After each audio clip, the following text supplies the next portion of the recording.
વિરામ બાદ ફરી આપ સૌનું સ્વાગત છે। સુરત શહેરમાં મહિલા આરક્ષણ મુદ્દે રાજકીય તણાવ વધુ તેજ બનતું દેખાઈ રહ્યું છે। ભારતીય જનતા પાર્ટીએ પ્રેસ કોન્ફરન્સ કરી કોંગ્રેસ પર કડક પ્રહારો કર્યા છે અને મહિલાઓના અપમાનનો આરોપ લગાવ્યો છે।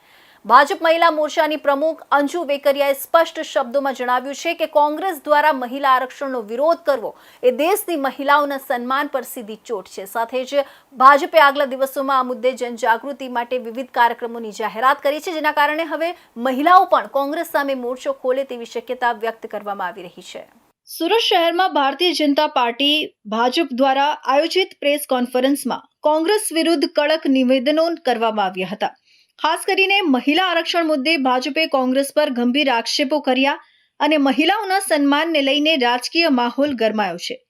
પ્રેસ કોન્ફરન્સ દરમિયાન ભાજપ મહિલા મોરચાની પ્રમુખ અંજુ વેકરિયાએ કોંગ્રેસને નિશાન બનાવતા જણાવ્યું હતું કે મહિલા આરક્ષણનો વિરોધ કરીને કોંગ્રેસે દેશની મહિલાઓનું અપમાન કર્યું છે। તેમણે સ્પષ્ટ શબ્દોમાં કહ્યું કે દેશની મહિલાઓ આ અપમાનને ક્યારેય માફ નહીં કરે।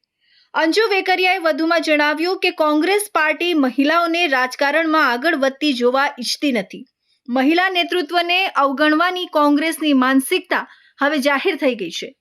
તેમણે આરોપ લગાવ્યો કે વિપક્ષ દ્વારા મહિલા આરક્ષણ બિલનો વિરોધ કરવો એ મહિલાઓના હકો અને સન્માન વિરુદ્ધનું પગલું છે। આ પ્રેસ કોન્ફરન્સમાં ભાજપના અન્ય નેતાઓએ પણ કોંગ્રેસ પર આક્રમક વલણ દાખવ્યું અને જણાવ્યું કે ભાજપ હંમેશા મહિલાઓના સશક્તિકરણ માટે પ્રતિબદ્ધ રહી છે। મહિલાઓને રાજકારણમાં યોગ્ય પ્રતિનિધિત્વ મળે તે માટે ભાજપ સતત પ્રયાસશીલ છે કે કોંગ્રેસ હંમેશા નેગેટિવ રસ્તો પસંદ કર્યો છે। ભાજપ માટે નારી શક્તિને સશક્ત કરવાના વિષયોના સતત મુદ્દાઓ હર હંમેશને માટે ભારતીય જનતા પાર્ટી દેશના યશસ્વી વડાપ્રધાને મહિલા નેતૃત્વ કર્તવ્યમાંથી નેતૃત્વ અને વિધાનસભા લોકસભા આ ગૃહની અંદર બહેનો બેસે અને સારું નેતૃત્વ પૂરું પાડે એ માટેના દેશના યશસ્વી વડાપ્રધાનના પ્રયત્ન હતા। આ પ્રયત્ન આ નારી શક્તિના સપનાને ખનન કરવાનું જો એક કાર્ય કર્યું હોય તો માત્ર ને માત્ર કોંગ્રેસ અને તેમના સાથી દળોએ કરેલું છે। કોઈ પણ અધિકાર માટે ઊભું થાય તે ક્યારેય કોંગ્રેસ ઈચ્છતી નથી। ભારતીય જનતા પાર્ટીએ હર હંમેશને માટે ઈચ્છા કરેલી છે કે મહિલાઓને સક્ષમ નેતૃત્વ મળે, પણ આ સક્ષમ નેતૃત્વને રોડા નાખવાનું કાર્ય માત્ર ને માત્ર કોંગ્રેસે કર્યું છે। આ મહિલા શક્તિનું, આ ભારતની નારી શક્તિનું અપમાન છે। આ ભારતની નારી શક્તિ ક્યારેય એને સહન કરવાની નથી અને કોંગ્રેસ અને તેના સાથી દળોને એમ કહી શકાય છે કે મોતોડ જવાબ દેવાની છે।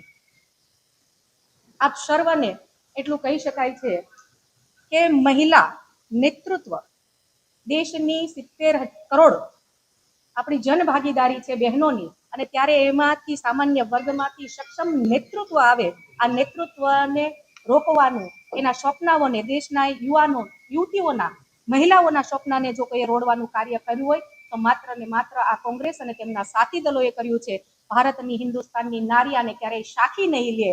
આ મોતોડ જવાબ એમને દેવા માટે ભારતની તમામ મહિલાઓ તૈયાર છે। અસ્તુ ભારત માતા કી જય, વંદે માતરમ। Thank you. ભાજપ દ્વારા આગળના દિવસોમાં મહિલા આરક્ષણ મુદ્દે જનજાગૃતિ માટે વિવિધ કાર્યક્રમો યોજવાની જાહેરાત પણ કરવામાં આવી છે। આ કાર્યક્રમો દ્વારા મહિલાઓ કોંગ્રેસના વિરોધમાં અવાજ ઉઠાવશે અને પોતાના હક માટે એકજૂટ થશે।